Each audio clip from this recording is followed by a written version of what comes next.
古人將中草藥分為上品藥、中品藥、下品藥。上品藥就係既能治病，亦都能夠用於保健。近年嚟，以中草藥為原料嘅保健品大行其道，國外相繼研究開發出一批劑型先進、療效明顯嘅天然藥物產品，市場份額比作為中醫藥發源地嘅中國還要大。綠色養生嘅概念，促使越嚟越多嘅中草藥成為保健品新星。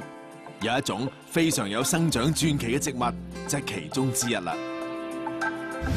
嗱，有啲人咧就可以有好多嘅銜頭嘅喎，咁有啲植物咧都一樣嘅喎。咁有一種叫沙棘嘅植物啦，咁啊除咗有呢個油料黃金嘅美譽之外咧，咁仲有呢個人參第二啊、神果奇樹啊、第三代水果啊呢啲咁好聽嘅名，咁而且咧仲係太空人咧日常保健嘅食品嚟嘅。哇，究竟佢點解咁犀利㗎？佢生成咩樣咧？沙棘係一種極其耐寒兼耐熱嘅植物，可以喺零下45至50度、相差近80度嘅溫度之間生長。沙棘廣泛分布喺中國西北地方，生長最多嘅地方要數山西，因為沙棘耐旱而耐寒。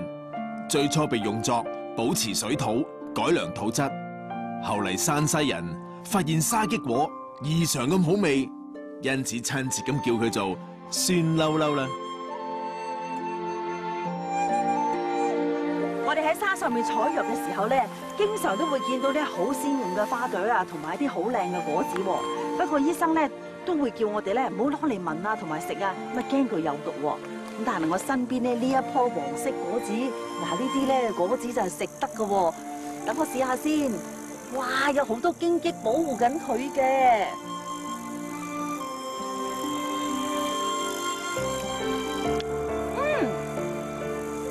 甜甜地嘅喎，唔酸嘅喎，啲咁多酸味啦，好食好食。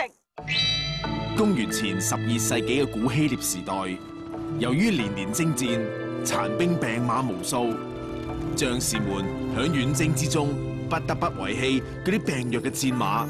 點知道呢啲病馬非但冇死，反而奇蹟般地恢復咗健康，變得膘肥體壯，皮毛都閃閃發光。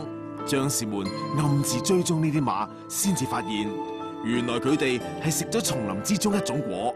於是呢種神奇嘅植物更被古希臘人叫做使馬閃閃發光嘅樹。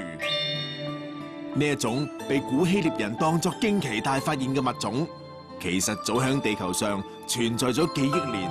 至今沙棘亦都係藏族、維吾爾族、蒙古族等眾多少數民族嘅常用藥材。陳醫生啊，呢個沙棘咧真係酸酸甜甜，非常之好味啊！係啦，咁沙棘嘅功效咧係止咳祛痰、消滯、活血散瘀嘅。可以醫啲咩病咧？咁樣用於對於呢個咳嗽、痰多啊、消化不良啊、肚痛啊、外傷引起淤青啊、紅腫都好有功效嘅。關於沙棘嘅傳說有好多，但係呢啲傳說都有共同點，就係都曾經喺戰爭之中立過顯赫嘅功勞。當年成吉思汗橫掃歐亞大陸，據說就同將士們經常食用沙棘有關。據說後來元朝嘅御醫亦都用沙棘為蒙古皇帝調製出強身治病嘅蒙藥。元世祖忽必烈到咗80幾歲，仲能夠騎馬射箭，都同服用咗沙棘有關嘅。喺50幾年前啊，咁解放軍咧就係進軍西藏啦。咁嚴重嘅高原反應啊，同埋呢個維生素嘅缺乏咧，就威脅住咧幾十萬嘅呢個進藏大軍。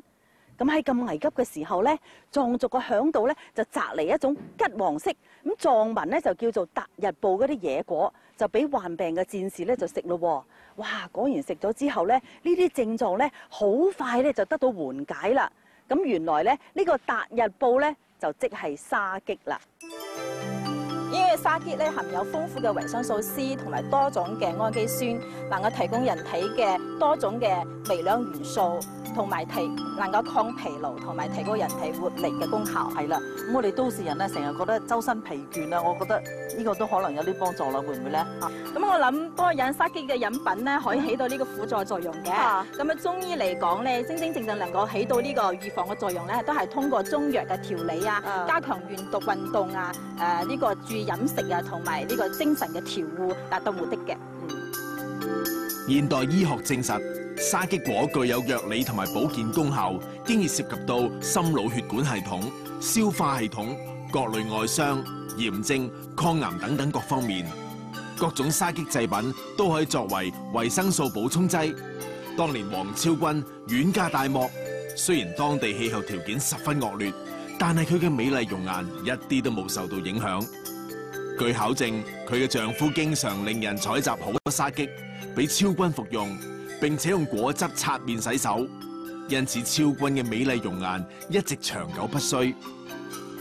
前蘇聯係生產沙棘最豐富嘅國家之一，該國科學家對沙棘進行研究，發現佢果實能夠顯著提高人體嘅免疫機能，亦都因為咁，前蘇聯將沙棘收入咗國家藥典，後嚟都將佢製成咗宇航食品。1981年，前蘇聯宇航員費拉、基米爾等人曾經由太空向地面報告，飲用沙棘製劑之後，極大減輕咗佢哋喺失重條件之下嘅反應。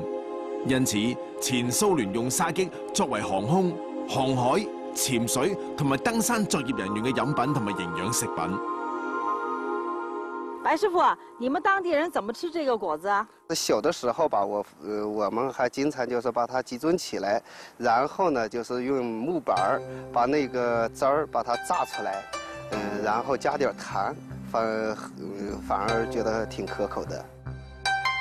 對於不更事嘅小孩，沙棘係可口嘅美食；對於當地嘅藥農，沙棘成為咗生活嘅經濟來源。而對於要應付太空環境嘅宇航員，佢就係靈丹妙藥。所謂價值，只係相對於使用佢嘅人嚟講，大自然生物不計其數，佢哋獨特嘅存在價值，將會喺探索之中不斷被發掘。